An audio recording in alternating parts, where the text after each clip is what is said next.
अस्सलाम वालेकुम एवरीवन। उम्मीद है कि आप सब लोग खैरियत से होंगे। सर आज की क्लास में एक और प्रैक्टिस क्वेश्चन कर लेते हैं जो कि अगेन ट्रायल बैलेंस के ऊपर मुश्तमिल है और उसके अंदर आपको वही तमाम बैलेंसेस दिख रहे हैं, PP, sales, capital, retained earning और सस्पेंस अकाउंट।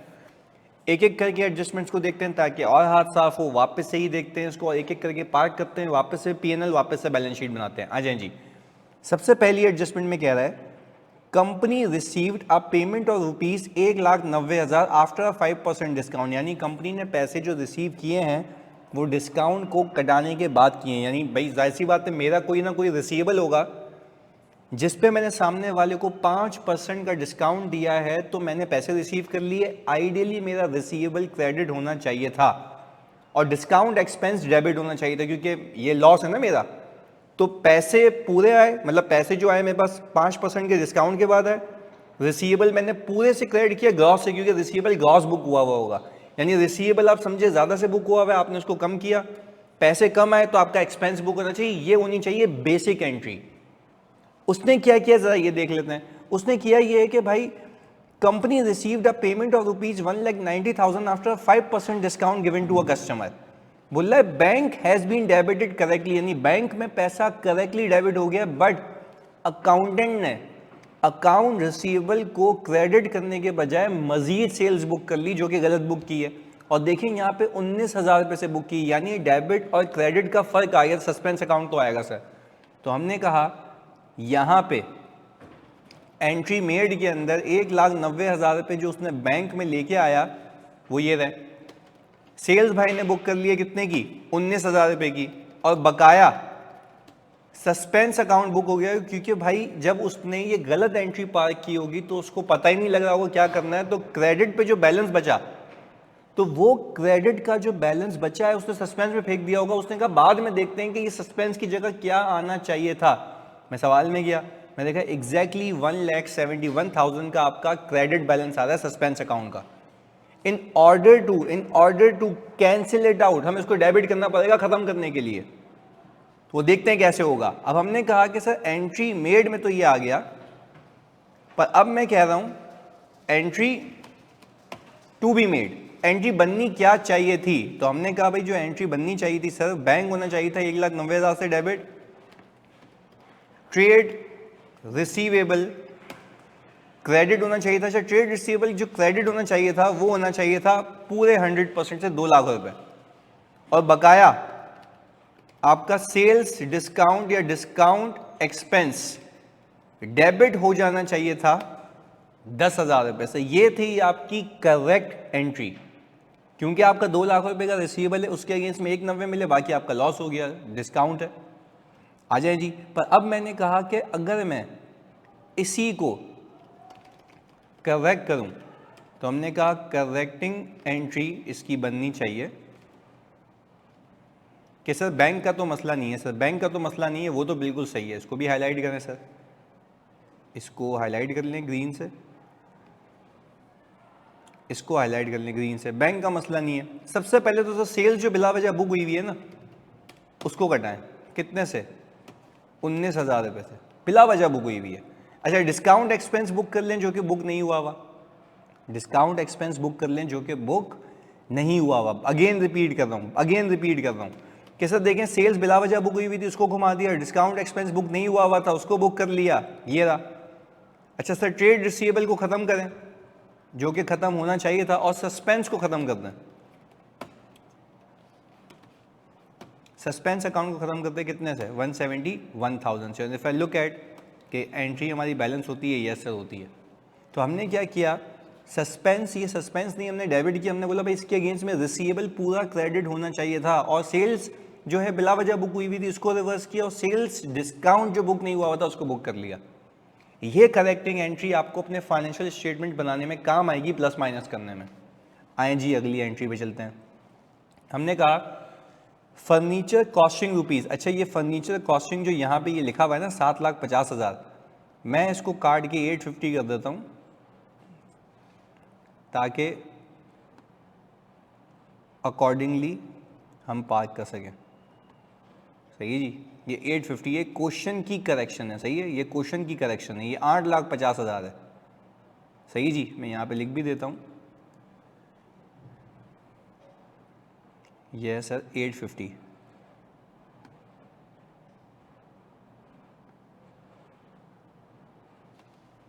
रुपीज़, 8,50,000।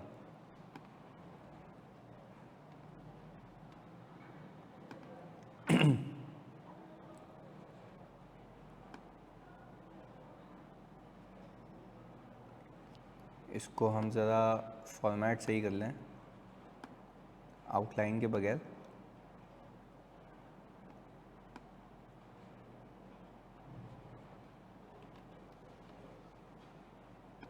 ये आ गया सर,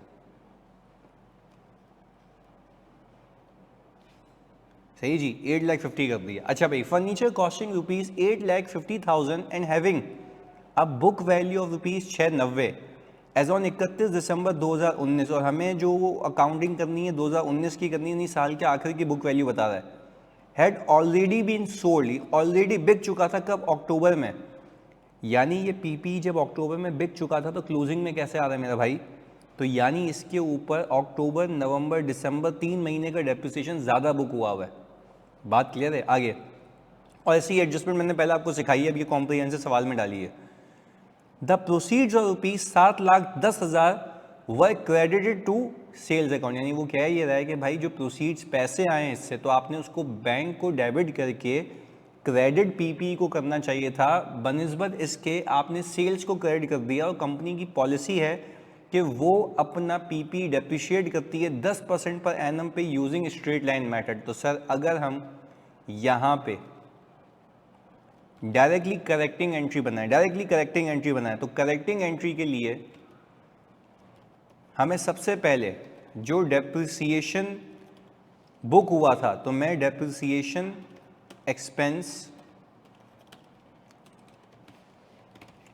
क्रेडिट करूंगा, फजूल बुक हुआ है, सही जी। और डेप्रिसिएशन एक्सपेंस कितना फजूल बुक हुआ है जरा देख लें भाई। देख, फर्नीचर की कॉस्ट कितनी है? 850, बुक वैल्यू कितनी है? 690। तो अगर मैं ये आपको कहूं कि मैं 8,50,000 रुपये पे 10% बुक करूं, तो कितना ज़्यादा बुक हुआ है सर? आपने कहा 3 महीने का ज़्यादा बुक हुआ है, अक्टूबर, नवंबर। स्ट्रेट लाइन है तो कॉस्ट ही यूज़ करूंगा ना। 10% का मतलब है लाइफ है 10 साल। 10% का मतलब क्या? लाइफ है 10 साल। तो मैंने कहा 21,250 का डेप्रिसिएशन ज़्यादा बुक हुआ है 3 महीने का, जो कि होना नहीं चाहिए था। अच्छा बात समझिएगा। फिर मैंने क्या किया? पीपी को बढ़ा दिया। क्यों? क्योंकि जितना आपका डेप्रिसिएशन ज़्यादा बुक हुआ हुआ है उतने से आपका पीपी कम है ना। पहले आपने अपने पीपी को सही कर लिया, सही है।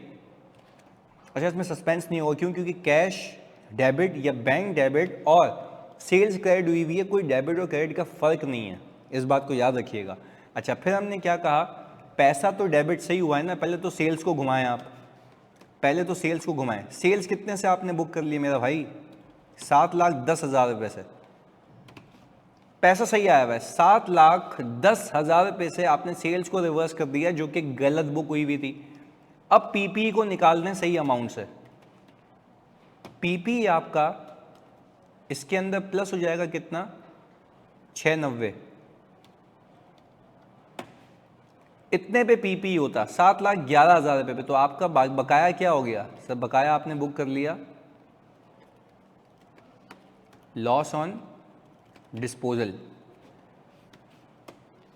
क्योंकि अगर ये एंट्री इस दिन पे बनती तो ये कैश डेबिट होता, पीपी इतने से जाता, लॉस ऑन डिस्पोजल बुक हो जाता। बट अगेन मेरे बच्चों, क्या ये हुआ था? ये सेल्स बुक हुई थी, सेल्स को रिवर्स करके लॉस ऑन डिस्पोजल बुक नहीं हुआ, बुक कर लिया, पीपी को निकाल दिया। सर पीपी तो बुक्स के अंदर 690 पे था ना? नहीं, 690 पे था, मैंने उसको एनहांस भी किया है। बात क्लियर है?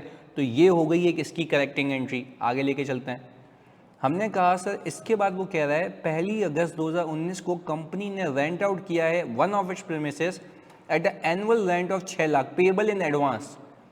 The rent receive was credited to income. यानी उसने पूरा का पूरा इसको कहाँ फेंक दिया है? इनकम में फेंक दिया है। तो हमने कहा कि सर अब तो आप चैम्प हो गए, हम डायरेक्टली करेक्टिंग एंट्री बना सकते हैं। तो डायरेक्टली करेक्टिंग एंट्री बनाने के लिए आपने ये देखा कि भाई पूरा का पूरा उसने इनकम में बुक कर लिया है, पैसा तो आ चुका है, पर क्या मैं कह सकता हूँ मैंने जितनी इनकम ज़्यादा बुक की है वो कितने महीनों की ज़्यादा की है? अगर if I calculate from the month of August.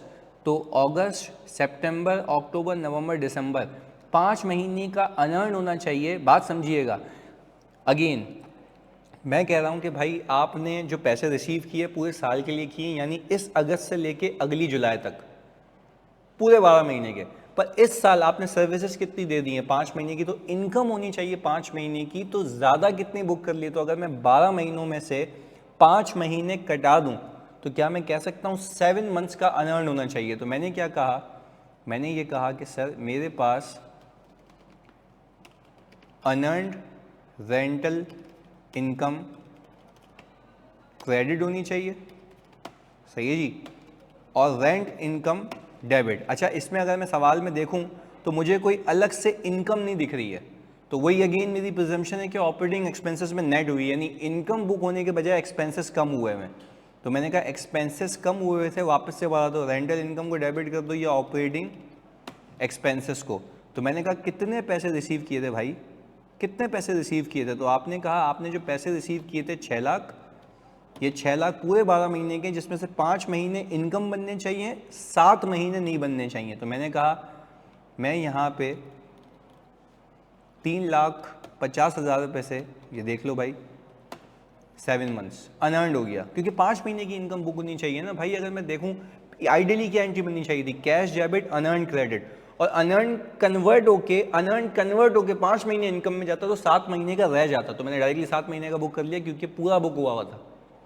तो ये हो गई मेरी करेक्टिंग एंट्री। आगे हमने कहा चौथे में कह रहा है ट्रेड रिसीवेबल के अंदर बैलेंस है 20,000 रुपये का, which is irrecoverable but has been written off twice. 2 बार राइट ऑफ हो गया है, 2 बार राइट ऑफ हो गया। तो क्या हम ये कह सकते हैं कि 2 बार राइट ऑफ हो गया है, तो सर आप ज़रा एक काम करें ना, एक बार सही कर लें। सही है जी, आपने क्या किया, एक बार सही करने के लिए ट्रेड रिसीवेबल को डेबिट करके राइट ऑफ या ऑपरेटिंग एक्सपेंसेस को रिवर्स कर दिया। कितने से भाई, 20,000 रुपये से। ये आपने सही कर लिया भाई, क्यों, क्योंकि 2 बार बुक हुआ था ना, तो आपने अपने रिसीवेबल को कम किया हुआ था 20,000 रुपये ज़्यादा से, और लॉस बुक किया था, मैंने लॉस को रिवर्स कर दिया। अच्छा, कहानी यहाँ ख़त्म नहीं होती, आगे कह रहा है further recovery of 10,000 against receivable return of in prior, यानी पहले पिछले सालों में आप रिसीवेबल को उड़ा चुके थे, आपके रिसीवेबल में वो नहीं था, तो अगर उसकी रिकवरी होती है तो बेसिक एंट्री उसकी क्या बनती है, बैंक डेबिट और अदर इनकम क्रेडिट, इनकम बननी चाहिए। यहाँ पे क्या किया हुआ भाई ने, was credited to trade receivable, यानी अपने रिसीवेबल बैलेंस को उसने कम कर दिया है। तो एक चीज़ रिसीवेबल में थी नहीं, वैसे ही उड़ा दी थी, आपने मजीद कम कर दिया। तो बैंक डेबिट इनकम क्रेडिट के बजाय उन्होंने किया था bank debit trade receivable credit. तो क्या हम ये कह सकते हैं कि दूसरी करेक्शन ये है कि बैंक में पैसा तो सही आ गया, रिकवरी तो हो गई है, तो अब मैंने जो ट्रेड रिसीवेबल को फजूल में कम किया हुआ था, सही है जी, कितने से, जो रिकवरी की है 10,000 रुपये की रिकवरी की, और 10,000 के अगेंस्ट में मैं क्या बुक कर लूँ, अदर इनकम, जो कि बुक होनी चाहिए थी। अच्छा, अब क्योंकि कंपनी की पॉलिसी है कि वो प्रोविजन को मेंटेन करती है, तो आपको ये बात भी तो पता है ना कि आपका क्लोजिंग बैलेंस 30,000 रुपये से रिड्यूस था। अब जब वापस सही हुआ तो मजीद 5% ये इसका जो पैसा फंसा हुआ है उसका 5% का लॉस बुक होगा, अंदाजे वाला। तो हमने कहा कि भाई यहाँ पे आप बैड डेट एक्सपेंस डेबिट और provision for bad debt credit, कितने से सर, आपने कहा मेरा इंक्रीज इन रिसीवेबल है दिस प्लस दिस, तो आपने टेक्निकली इसका 5% बुक कर लिया। क्लियर है, तो सर ये हो गई आपकी पूरी करेक्टिंग एंट्री। और आखिरी रह गई है inventory purchase on 29 December for ₹30,000, 29 दिसंबर को परचेज किए ईयर एंड से पहले, बोल रहा है परचेजेस में डाल दी, जबकि इन्वेंट्री रिसीव हुई है ईयर एंड के बाद। तो सर ये तो वही बात होगी ना, क्लोजिंग पे तो होगी नहीं, परचेजेस ओवर स्टेटेड है, पेबल भी बिला वजह बुक करके बैठे हुए हो। तो करेक्टिंग एंट्री के अंदर मेरे बच्चों आपने क्या करना है सर, आपने सिंपली परचेजेस या COGS को क्रेडिट करके ख़त्म करके ट्रेड पेबल को रिड्यूस कर देना है, क्योंकि बिला वजह इन्वेंट्री बुक करके बैठे हुए हो। तो बिला वजह कितने की इन्वेंट्री बुक करके बैठे हुए हो? 30,000 रुपये की। और अगेन परचेजेस कम होंगी आपकी तो आपकी COGS भी गिर जाएगी क्योंकि आपने ओवर स्टेट की हुई होगी फजूल में।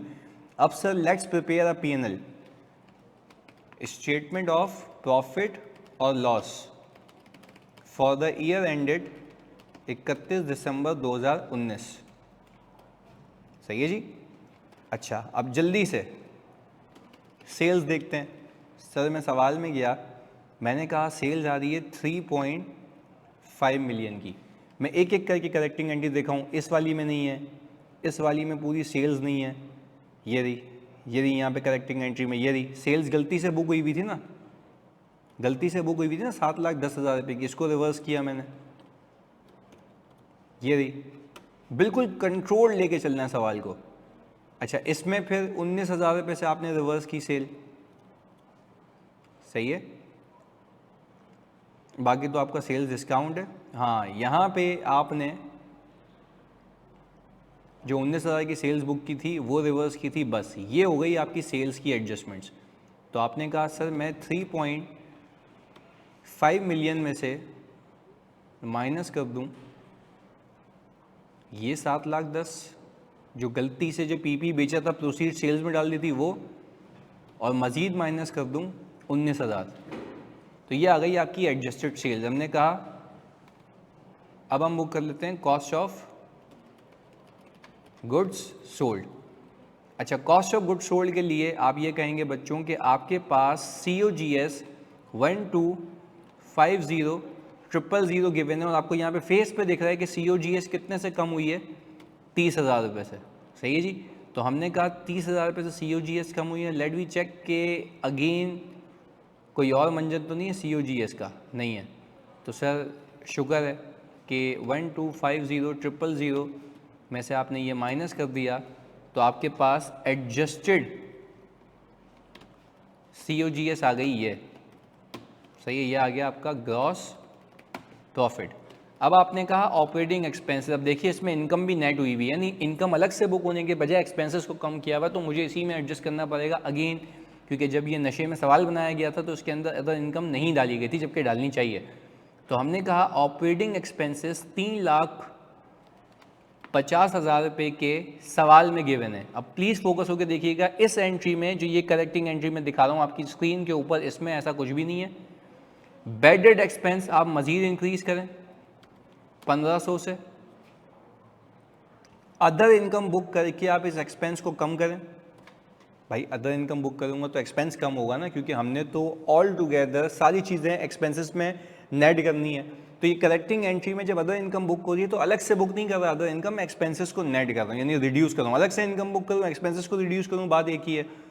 और राइट ऑफ जो आपने दुगना किया हुआ था उससे आपका ये जो ऑपरेटिंग एक्सपेंसेस हैं वो रिड्यूस हो जाएगा क्योंकि ज़्यादा बुक हुआ था। अच्छा जी, अब आपने रेंटल इनकम इसमें ज़्यादा बुक की हुई थी, नेट की हुई थी, उसको इन्हांस करना है।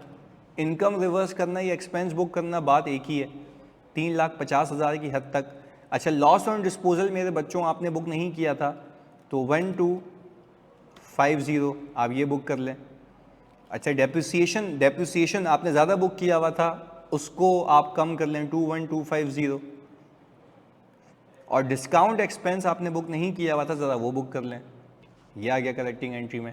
तो सर जो मेजरली आपने यहाँ पे एडजस्टमेंट्स की हैं 3,50,000 के अंदर आपने ये 1,500 ऐड किया, इसमें से 10,000 रिड्यूस किया, ये जो ज़्यादा बुक किया हुआ ये भी रिड्यूस किया।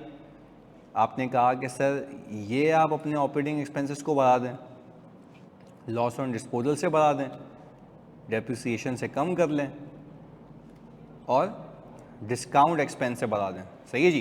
तो ये आपके पास कुल मिला के एडजस्टेड ऑपरेटिंग एक्सपेंसेस आ गए, और आपने जब इसको नेट किया तो आपके पास आ गया ये net profit. And now if we prepare a statement of financial position balance sheet, तो आपने कहा सर यहाँ पे आ गया प्रॉपर्टी प्लांट एंड इक्विपमेंट।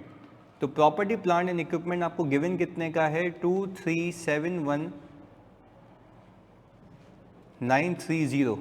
सही है जी, 2371930 आपके पास गिवन है। अगेन मैं देख लूँ 2371930 इसमें आपने पीपी पहले ये इतने से इन्हांस किया था और फिर इतने से कटा भी दिया था, सही जी, बैलेंस शीट आइटम है ना, पीपी पहले इंक्रीज हुआ फिर कम हुआ, तो नेट आपने इंक्रीज करके टोटलिटी से निकाल दिया, तो ये आ गया।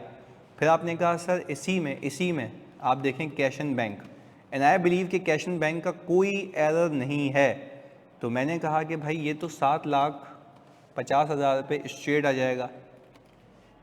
इसके बाद मैंने कहा ट्रेड रिसीवेबल। अच्छा, ट्रेड रिसीवेबल की अगर बात करूं मेरे बच्चों, तो ट्रेड रिसीवेबल आ रहा है 9,10,000 रुपये। अच्छा, 9,10,000 रुपये में आप बखूबी जानते हैं कि मैंने यहाँ पे 20,000 रुपये से पीपी को इन्हांस किया था, फिर 10 से किया था और फिर प्रोविज़न से माइनस किया था, तो लेट मी चेक, यही हुआ हुआ है, यही हुआ हुआ है। अच्छा, इसके बाद आप आ जाएं इन्वेंट्री पे। आई बिलीव कि इन्वेंट्री की कोई एडजस्टमेंट नहीं है, तो स्टॉक आ जाएगा 7,50,000 रुपये का। जब मैं इनको सम करूँगा तो मेरे पास आ गया ये 4,120,430। Sir let's park share capital, तो शेयर कैपिटल हमारे पास जो आ रहा है वो है 1.2 मिलियन। अच्छा, फिर मैंने कहा रिटेन अर्निंग्स। सर ओपनिंग कितनी गिवन है? सर ओपनिंग गिवन है मुझे 640,930 की। मैंने कहा 640,930 प्लस इसके अंदर ये प्रॉफिट कर दो फॉर द ईयर, सही वाला।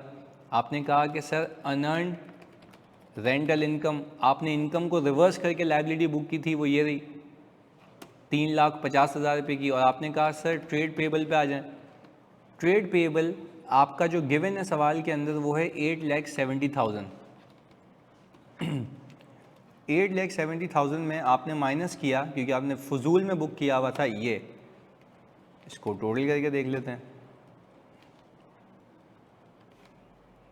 अच्छा भाई, तो हमारे पास ये कितना आ रहा है 640,930, इसमें हमने प्रॉफिट ऐड कर दिया, सेल्स भी बुक हो गई, COGS 1,250। अच्छा, हम डिफरेंस ले लेते हैं भाई,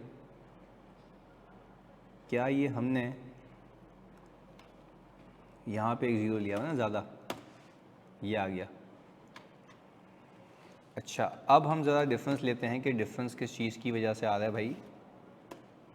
2 लाख रुपए, यानी 2 लाख रुपए का कोई हमने यहाँ पे भंड तो नहीं मार दिया। 2 लाख रुपए, 2 लाख रुपए, 2 लाख रुपए। ट्रेड रिसीवेबल ये 1,90, 683,930। अच्छा जी, अब हम अगेन वापस से एक बार देख लेते हैं एडजस्टमेंट्स। मैंने कहा 3.5 मिलियन थी सवाल में, ये थी 3.5 मिलियन।